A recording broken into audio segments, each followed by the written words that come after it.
Welcome to Evolve to Succeed, the podcast that brings together entrepreneurs, founders, business leaders and experts to talk about their journeys and explore the link between personal and business success. I'm your host, Warren Munson, founder of Evolve, a coaching, training and development company focused on enabling business and personal success and creating a community of like-minded individuals. Whether that be through our peer groups, one-to-one coaching, our training and development programs for you and your teams, or through our content and events, our mission is to get the best out of each individual and inspire them to be better both in life and in business. If you want to learn more about Evolve, including our beautiful co-working space in Ashley Cross in Poole, then please go to evolvemembers.com, where you'll find great content, insights, details of all of our services, and also information on our forthcoming events.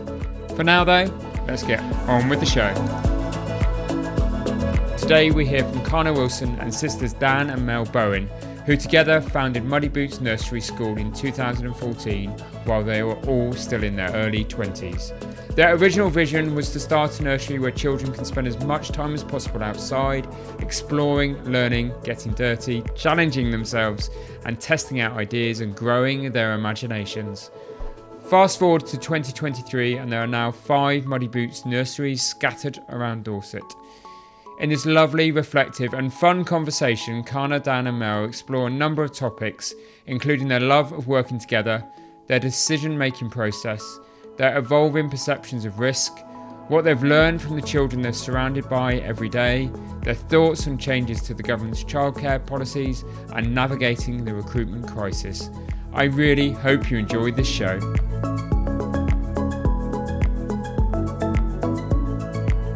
Welcome Mel, Dani and Carna to the Evolve to Succeed podcast. Thank you for having us. Hi. I've got a feeling this is going to be a fun conversation, all about your business, Muddy Boots. So I suppose for our listeners, we should really start there. Would one of you give our listeners a little bit of an insight into the business and the history of the business? Yeah, sure. So we opened Muddy Boots in 2014. We started with one nursery in Hamworthy.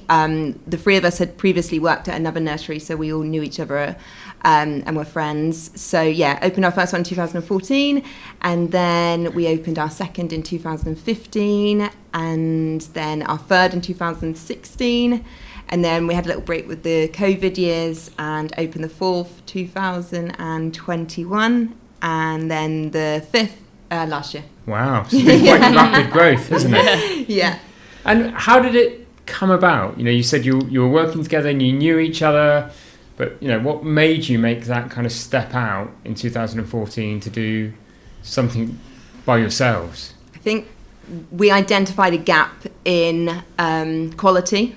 Okay. Was a big thing, and I think for business owners we had the drive and we could see what we wanted from our lifestyle. It was quite a restrictive pay scale and we wanted but more we loved freedom. working with each other though, didn't we? We loved working us three. Okay. Like that was a big thing for us. Yeah, definitely. Yeah, so having that freedom of all of those things together, it just made sense to go out and do it on our own. And did you ever, you know, I don't know, at school or after school or uni, whatever you did, before you started working with children, did you ever think you would run your own nursery? Were you always kind of destined to do this, do you think? No.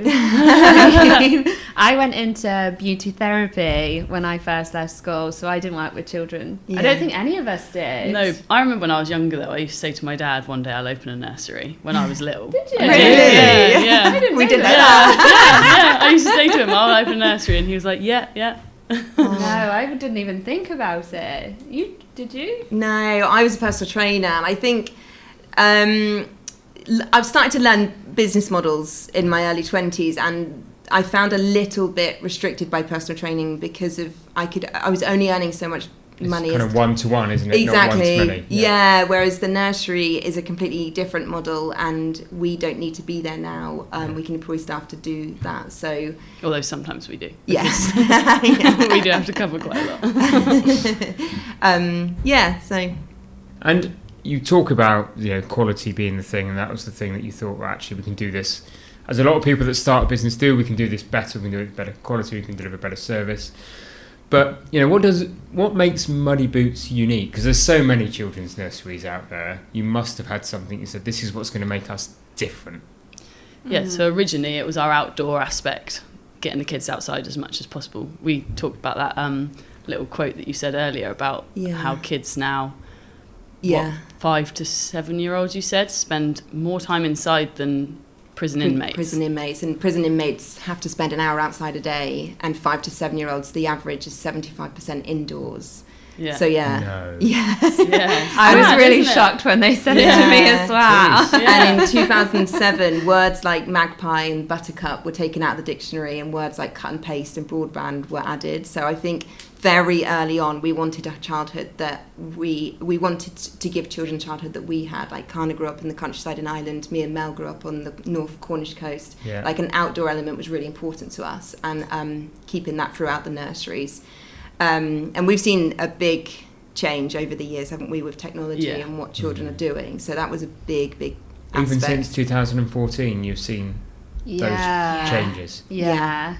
Children know how to operate technology better than we do. Oh, like babies My that come daughters in. do anyway.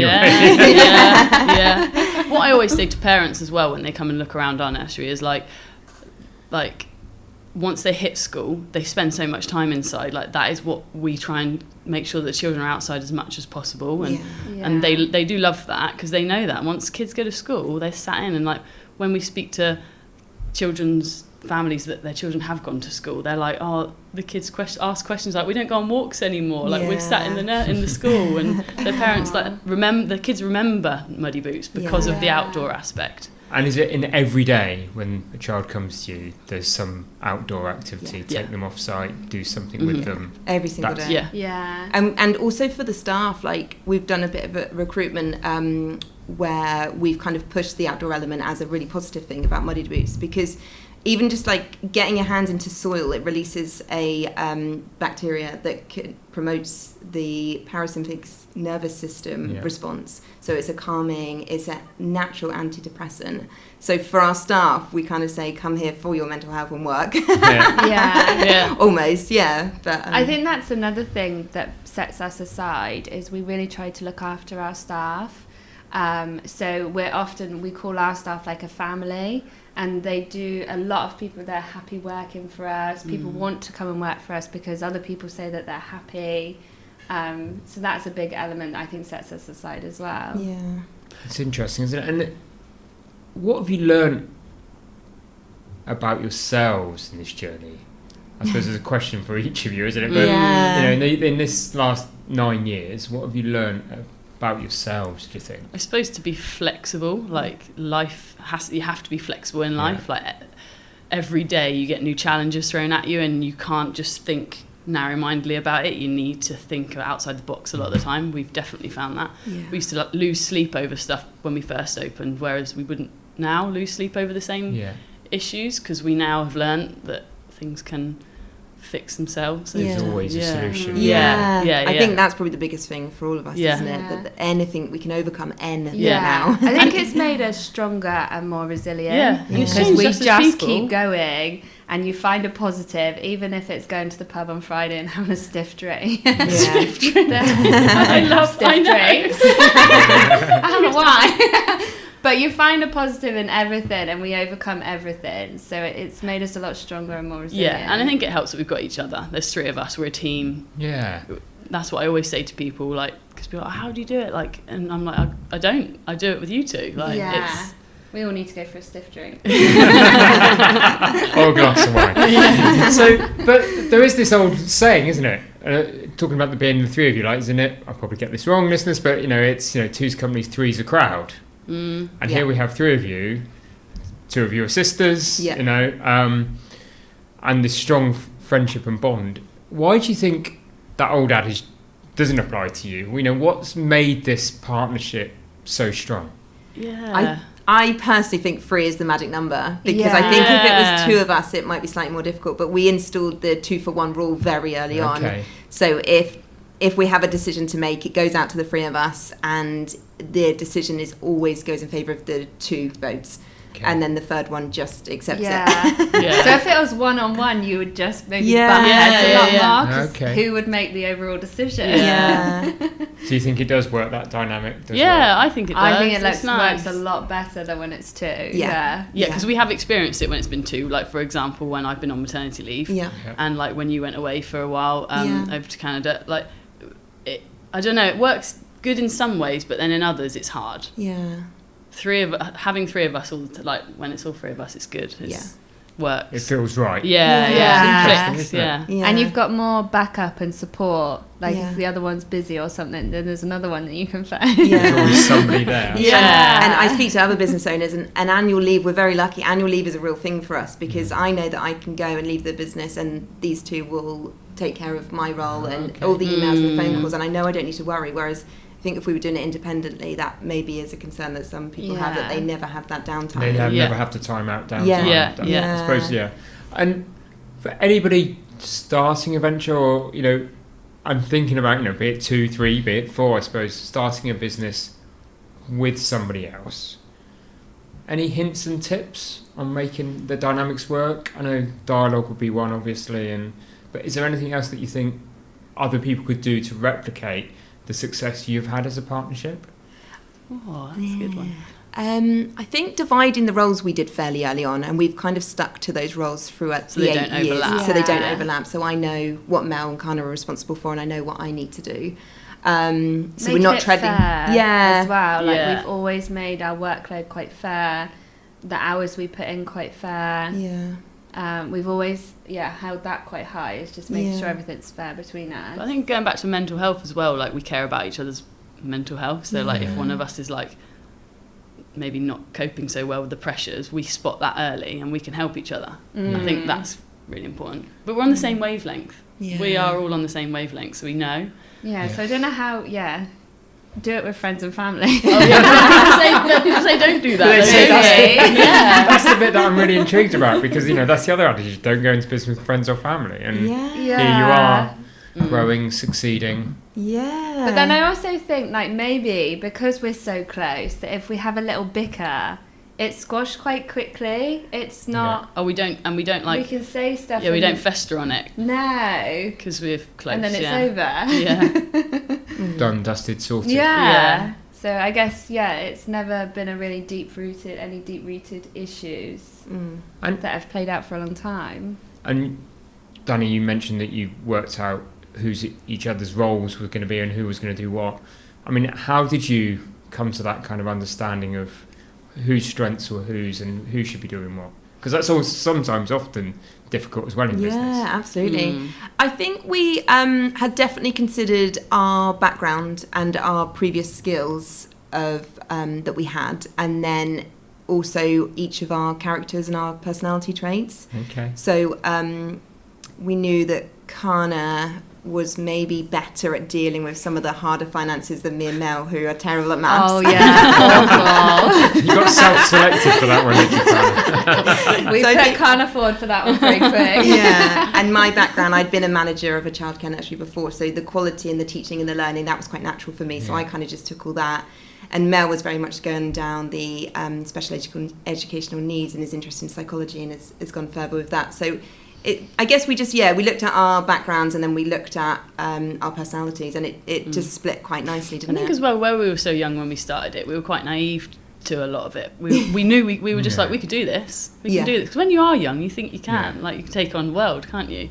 And we were like, we can do this. And we just kind of grew as the nurseries grew. We grew as people and kind of developed our roles. Because that is the other side of the story. You're all in your early 20s when you started the business. Yeah. And I think, like Carna said, I think that went in our favour because I don't think we considered all the hurdles that we would face. Yeah. And I think as they just came like a conveyor belt, we just jumped over them and over them and over them each time. And had we considered them all... Well, if we started it now, for example, our age, we'd probably feel like it was too big a risk. I think we were all living at home at the time, and we all just one day applied for credit cards and maxed out our credit card setting up. So now we couldn't take that risk, but when we were younger, we were like, that's fine. We've got a massive credit card bill, but who cares?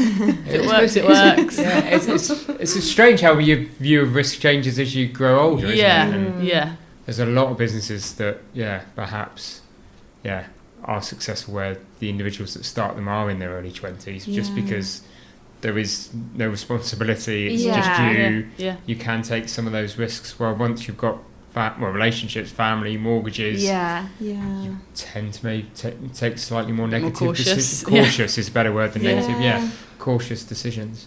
And when you started, you're obviously at 5 nurseries now in a relatively short space of time. Was that always your plan to grow multiple sites, or was it let's do one and we'll work together? And what was the plan?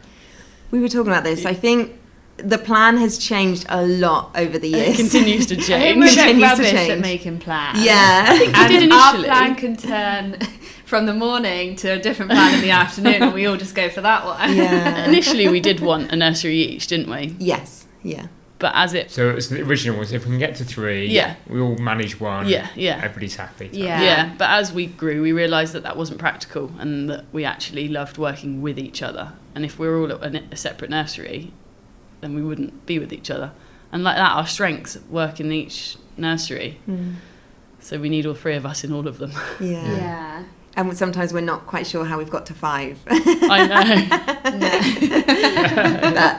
But I guess that's another thing. Any opportunity that comes our way, we do kind of jump at, don't we? We still take the risks. And with that mindset, you find more opportunities. But we are a bit more cautious with the risks now. And so just eyes wide open to opportunity has led to the 5. Really. Yes, 100%. And is there anything that's different about your model? We talked about what's different about your delivery, but in terms of your model, your business model, compared to other children's nurseries, is there anything that's different about that? I think in terms of risk with the actual business model, we're fairly low risk, which is different to some nurseries who own big houses.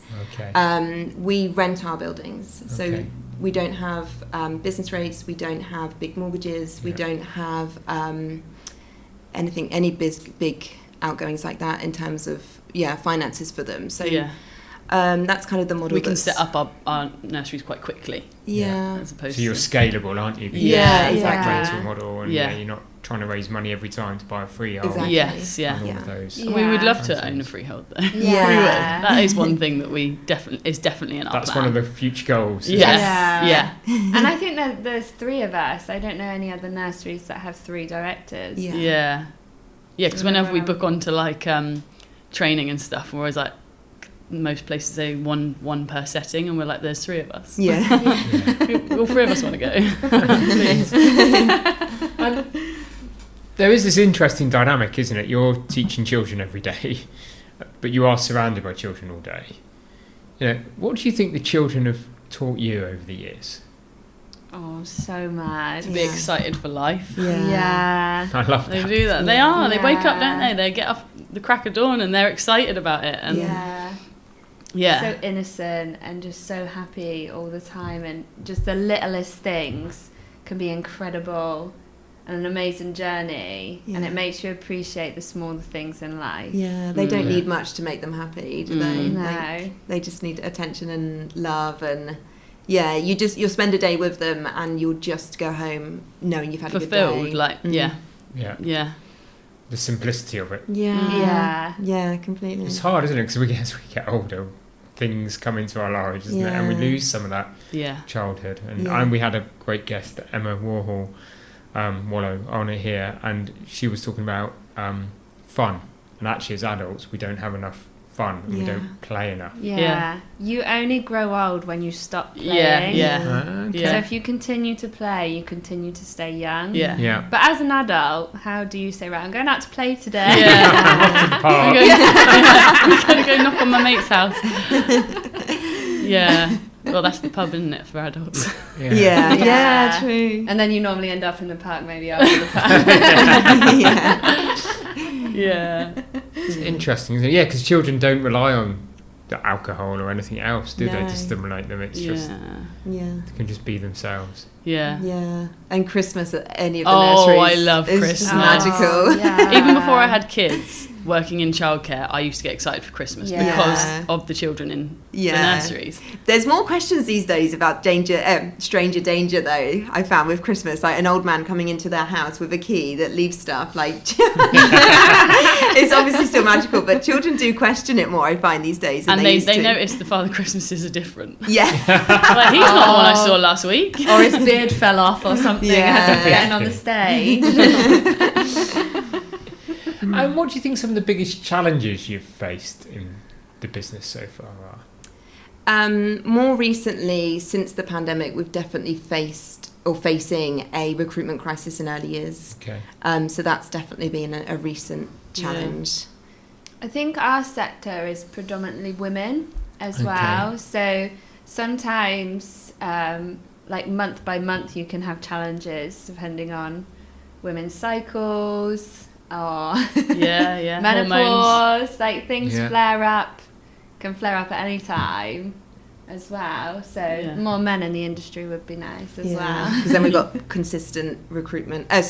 Maternity cover. Yeah. Yes. Always. Well, men can have maternity now. Yeah.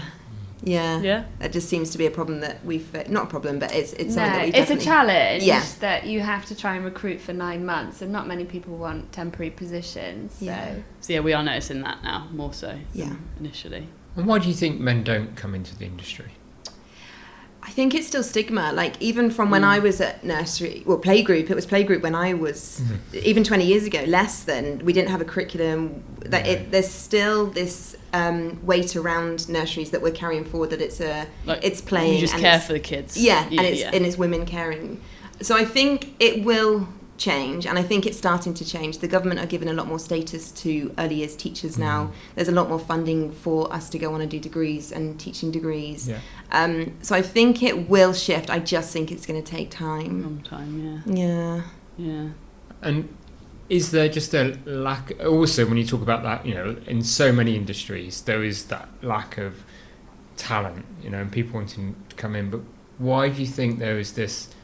Why do you think people aren't wanting to get into the industry and become early years teachers? It's hard work. Yeah, it is very hard work. There's a lot of pressure put on you, especially for the amount of funding that we get, really.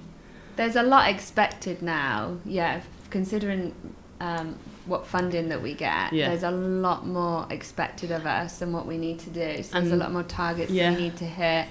A lot of stuff's being pulled from the government, like additional support such as speech and language. Even though that's rising, isn't workers. it? The rate of children needing additional support, but that additional support's being taken away. So a lot more pressure's been put on the nursery to try and meet those needs as well. So it's quite fast paced, it's hard work, and there's a lot more work to do.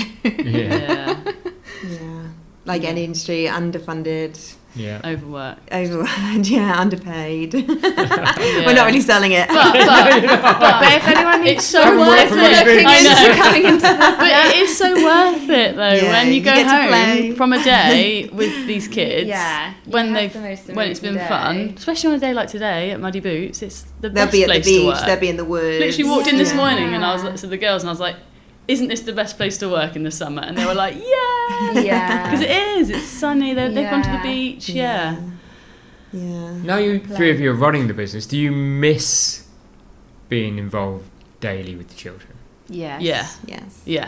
I notice when I go home for dinner and my partner says, "Oh, how was your day today?" And if I sat behind my laptop doing reports or whatever, I'm just like, "Oh, that was all right." But if I've been in numbers and I've been with the kids and he asks, and it's just completely just, this happened and we done this, and we learnt this and we found this, and it's just so much more exciting than just being behind your laptop. I do find a pull though, and I think all three of us find it, because we have that business mind. So from scaling up, we just wanted more in the nurseries, and it's I always still find that pull between wanting to spend time with the children and not having the responsibilities, but also wanting more ambition, wanting to scale the business. Yeah, because even when we were in there at the late stages in numbers and with the kids, our heads were, where's the business going? So it's finding a balance, isn't it? Yeah. It is, because clearly, you know, the listeners will hear it, you've got such a passion for what you do and who you are and what you represent and what Muddy Boots is, that it must be hard when you don't spend time actually with the kids. Yeah. So is there anything reflecting on the journey today, you know, because we all learn lessons along the way, is there anything you'd have done differently?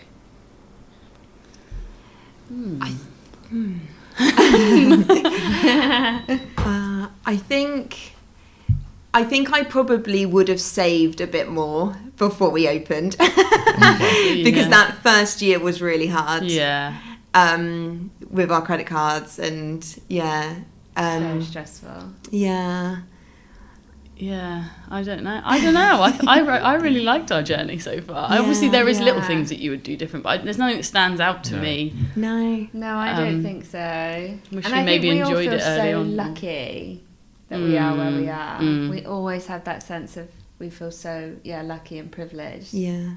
Sometimes I've wondered if it would have been nice having some sort of business, I don't know, some sort of business information like course or something behind me before, but actually I think having the passion for the industry is kind of what's helped us grow and not the business. We've just kind of learnt that along the way. But I think sometimes that's a positive for us, that we aren't heavily business orientated, because that's probably what's helped us grow, because we care about the families and the children, and that's always there for us. It's a really interesting one, isn't it? Because I suppose, again, your industry is probably, there is some contrast, isn't there? There's people like yourselves that have come from the industry and thought, right, we can do this ourselves, but there is, I suppose, venture capital, PE money funded bigger nurseries and groups of nurseries and people that have just gone, right, it's an business opportunity, I'll just start a nursery. And there's quite a contrast, isn't there? Yeah, because this is our life, this is our livelihood, isn't it?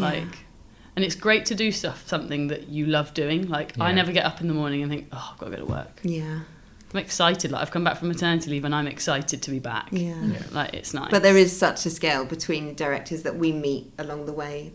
We know some people that have come from London that are quite wealthy, that have just wanted to invest and don't have anything to do with the nursery, and they've come from the business background. And then, like you say, you've got us who've coming from the industry background. So there is a real scale, isn't there, that come into the industry. And I suppose it's a hard question, isn't it? I suppose, do you see a difference in the delivery? And I think that's probably an unfair question, isn't it? Because if they're still passionate about childcare and quality. We would probably like to say yes, but they are all different. We'd like to say that the ones from the industry that have worked their way up are in it for the right reasons and have done really well. But there are amazing nurseries that are funded really well from people that have invested really well, that are amazing. So there's no real. There probably there is no right or wrong, is there? It's just got to do what feels right for you and follow your passion. And at the end of the day as well, every parent and child chooses a different nursery for a different reason. Some people might not like our nurseries and they might choose a different nursery, but then they might not like that nursery and love our nursery. It's just what people like, isn't it? It's interesting. And do you see the childcare industry changing with regulation? You hear sort of government announcements about increased 3 hours, all of those kind of things. Is it an opportunity? Is it a concern? I mean, is it? We'll wait until it actually comes. It just changes it does change so regularly. In the time that we've had the nursery, the 30 hours has come in. Tax-free childcare. What else it has? It does change, and it should change for the better. Working parents need that support more. I think the changes will be really exciting, and it will be helping working parents and people getting back into work, which can only benefit everyone, the whole country and families. But we just need to, what do we say? It's not going to be free. Because it's so underfunded. If the government pay, we can dream. I know. It could be, but it's so underfunded that it won't be free childcare. You need some form of contribution. Because isn't it like Sweden pay so much more Yeah. to Is it fund. £10.18 an hour or something that Sweden pays, and I think The government pay. The government paid to the nurseries. compared to our which £3. £4. It varies from £4 everywhere, but I think we get what, Yeah. £4.80 something. Yeah. Wow. So quite a difference. It's huge, yeah. Different approach, isn't it? Yeah. The Nordics get it right on so many Yeah. child They development do, in so many yeah. different areas. Yeah. We have wanted to take Muddy Boots trips to the Nordic countries. Yeah, we've always talked about We're that. very inspired by the way Scandinavia Yeah, do some it's stuff. amazing. It's Yeah. it is inspiring, yeah. We're going to do a Muddy Boots weekend one year. Yeah. Yeah, definitely. And effect on you as individuals, starting a business isn't easy. Starting a business in your early 20s has some advantages, but it also sometimes has disadvantages. Do you think there's been an effect on you each personally from being a business owner? Yeah, I suppose in some respects, some areas of us, it has made us grow up quite quickly in some aspects, because we are still young at heart. Yeah. Yeah. But yeah, having a business from such a young age, really, yeah, you just grow up quite quick. Yeah. Yeah. But I think the support of the three of us has helped, hasn't it? Yeah. And I don't. The most recent challenge we're facing with the recruitment crisis is probably the first time I've been like, this is quite stressful. Yeah. Just because we have expanded so well and so quickly, and we have all the children, all the families needing the care, and we're struggling to recruit the staff. So that has been is a big challenge currently. But And we've probably faced a lot more stress in our early age. Yeah. Yeah, early 20s. I think mental health is definitely goes up and down, but I think that's with any business owner, that you have to kind of ride all the waves. You can't go off anywhere. You just have to deal with it. I guess we're way more resilient than Yeah. we maybe would have been if we had gone into a different career. Yeah. We're definitely thicker Yeah, skin. I mean, definitely owning a business builds your resilience. Yeah. doesn't it? Yeah. And you become more self-aware, don't you? And I suppose if you've done that at an early age, that does set you apart from your peers, doesn't it? And for a while, you're sort of out of pace with your peers, I suppose. But then you've got, as you say, you've got the three of you to... You've always still had that tight-knit feeling of friendship. Because we've done it together. We've not done it on our own. Yeah. And best piece of advice that you think you've ever received in business? Oh, to me, someone said to me, never ask like a staff member to do something that you wouldn't do. Oh, that's a good one. And I really liked that because it's respecting everyone. Everyone's humans, aren't they? You don't ask someone to do something if you're not going to do it yourself. Like that one? Yeah, I like that one. That's a good one. Mel, Dani. Carna's kind of surprised. Trumped everybody. Was that a good one? Was that a good one? That was really good. Oh no. So somebody once said to me to keep the end goal in mind all the time. Don't lose sight of that. And I think that has helped a lot when you're facing the hurdles that keep coming at you after and time again. If you could just keep that end goal in mind, like why you went into it, what you want to get out of it, what you want from it. If you keep that in your mind all the time, you'll just face those hurdles a lot easier because you know where you're going with it. Yeah, great piece of advice. And that's about focus, isn't it? And actually, it's so easy in business just to lose focus of what you're trying to achieve. Yeah, completely. Yeah. Great. Mel, to So I think mine's a little different because it's not really businessy, but it's more focused on people. I mean, we deal with people every day, and someone once told me when someone's talking to you, listen to them. Don't listen to respond, because so often when someone's talking to you, you already have that answer in your head of what you're going to tell them. So you're not listening to them anymore, and you already know what you're going to say. So it's actually freeing your mind up and actually listening to people and then responding and taking that time. I feel like that's really helped with like communication with staff, with each other, even with children. That's a great piece of advice, and so often we are just listening, sort of just as you say, just knowing what we want to say and what our communication, our blur is, that we don't hear what's coming from the other side. You have your own agenda already, that how you want that conversation to go, rather than listening to that person and hearing what they're saying. And I suppose as we start to wrap up, we'll start to talk about success and future, but just hearing you there, Mel, one of the complexities in your business must be you have so many stakeholders, don't you? You know, you have you as the owners, you have your staff, you have the kids, importantly, you have the parents, you have the government, you know, who are providing some of the funding and the regulation and all of that. How do you know, and most businesses have got different stakeholders, but you've got, at least 5, wasn't it? So how do you balance the needs of all?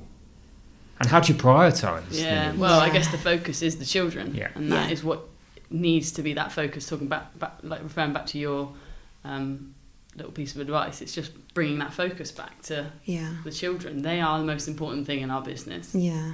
But equally, we have learnt along the way, if we don't have our staff, we can't make the children happy. Yeah. So we've very much learnt to keep the staff happy, haven't we? And the government control a lot of what we can earn. Yeah. And then there is, but the children are the...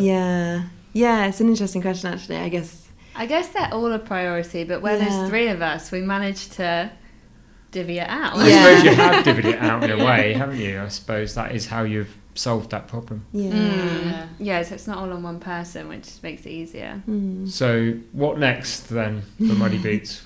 Where do you go from here? Yeah. So this is a hard question because, like we say, we take any opportunity that comes our way, really. So we could be offered an opportunity next week at a potential another nursery, and we just can't plan for it, really, can we? No. So we do want to grow. Yeah. But steadily. Yeah. Controlled. And I guess carry on. Yeah, we don't have like a long-term plan, which would maybe make us bad business owners in some respects, but also really good in other respects because we don't live by one plan. But I guess the main one for us is probably just still to enjoy work and enjoy life, and for all our staff to be enjoying their work and their life, and then that will filter down to the children enjoying to come in. And I guess that would be like our success. Yeah. That's a great way to run a business, isn't it? Very succinctly put, Mel. Definitely. Well done.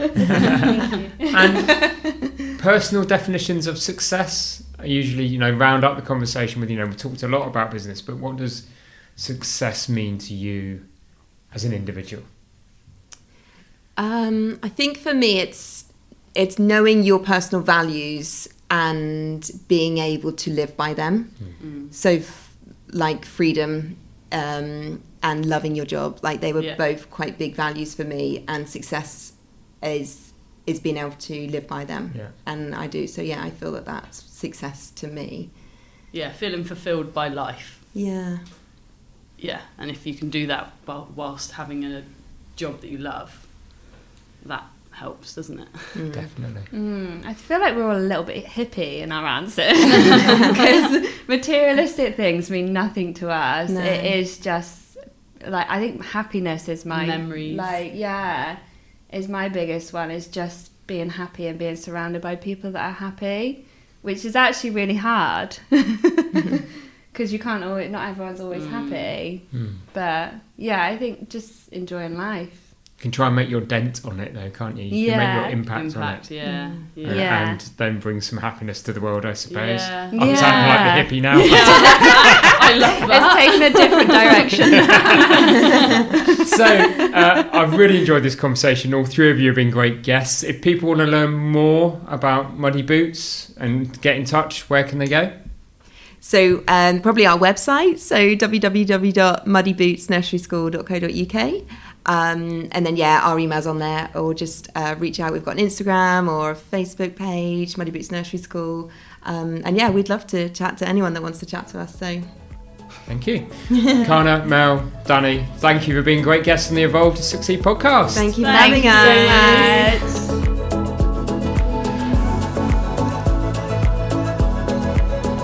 Thank you for listening to the Evolve to Succeed podcast. My hope with every episode is that you've learned something new or heard something that challenged your way of thinking and further motivated you on your path towards becoming a more knowledgeable, informed and inspired individual and business leader. If you enjoyed this episode, then please help us by rating, reviewing and subscribing. We really value your feedback and would love to have you along for future episodes. And please don't forget to learn more about Evolve by going to evolvemembers.com. Thank you for listening. See you next week.